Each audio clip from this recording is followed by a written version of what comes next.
नमस्कार मंडळी, साध्या सोप्या रेसिपीजमध्ये आज आपण बनवत आहोत झटपट बनणारी शेंगदाण्याची चिक्की। त्यासाठी 1 वाटी भाजलेले शेंगदाणे, 1 वाटी भाजलेले शेंगदाण्याचा कूट आणि 1 वाटी गूळ घ्यायचा आहे। सगळ्यात अगोदर मी इथे कढई तापत ठेवली, त्यामध्ये 2 चमचे पाणी घालते आणि कट करून घेतलेला ऑर्गॅनिक गूळ मी इथे वापरत आहे। तुमच्याकडे जो अवेलेबल असेल तो 1 वाटी गूळ घ्या किंवा अगदी गुळाची पावडर जरी वापरली तरी सुद्धा चालू शकतं। गूळ व्यवस्थित वितळला की त्यामध्ये आपण 2 ते 3 चमचे साखर ॲड करणार आहोत आणि साखर घातल्यानंतर पाक मंद आचेवर 5 ते 6 मिनिटांसाठी व्यवस्थित शिजू द्या। आणि या स्टेजला आपण एका वाटीमध्ये पाणी घ्यायचे आणि पाकातले 2-3 थेंब पाण्यामध्ये घाला।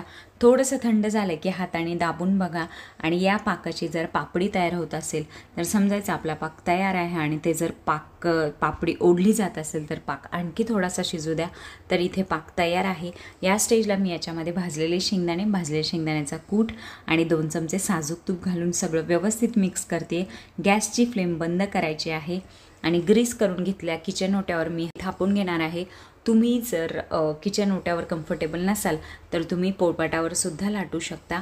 व्यवस्थित हाताला थोडंसं तूप आणि लाटण्याला सुद्धा तूप लावून चिक्की एकसारखी करून घ्या आणि नंतर लाटण्याने हळूवार हाताने ही चिक्की लाटून घ्या।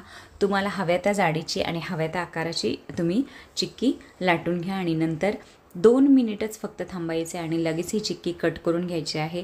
व्यवस्थित धारदार सुरी घ्या आणि वरच्या बाजूने प्रेस करत करत अशी ही तुम्ही चिक्की कट करून घ्या। चिक्की थोडीशी थंड झाली की मग त्याचे तुकडे करा, जेणेकरून व्यवस्थित तुकडे होतील। तर अशी आपली झटपट शेंगदाण्याची चिक्की तयार आहे मंडळी। नक्की बनवून बघा आणि डिटेलमध्ये रेसिपी हवी असल्यास चॅनलला नक्की विजिट करा। Thank you so much. Please like, share and subscribe my channel. Bye bye.